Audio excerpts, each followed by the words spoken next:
update tonight on a story about a long-lost letterman's jacket discovered in a Pinetop thrift store 30 years later.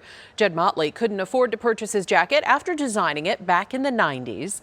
Well, decades later, the jacket ended up being found by his brother, who was simply shopping at Veterans Village thrift store. Well, it turns out the thrift store had more jackets. ABC 15's Cameron Pullum with how the initial story has now led to more reunions over the past month.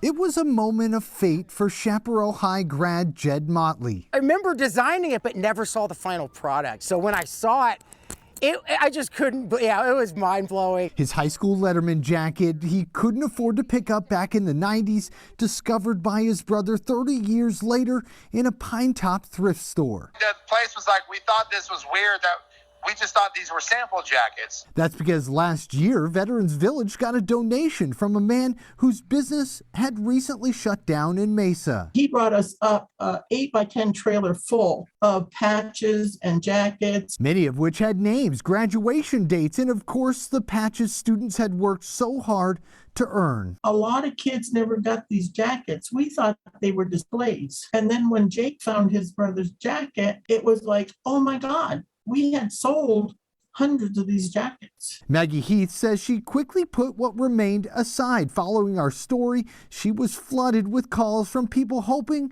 for a similar miracle. They jump up and down and scream and holler. So far, 4 others have identified and picked up their jackets free of charge. To see the joy on these people's face when they get them and they hug them and they love them and they're just so excited because they said, you know, I couldn't get it and never thought I'd ever see this again. An incredibly rewarding turn of events, one that has made this holiday season that much better. It's just an emotional bounce, you know, for everybody. It's just an extreme pleasure to give these jackets to these people. I'm Cameron Pullum, ABC 15, Arizona.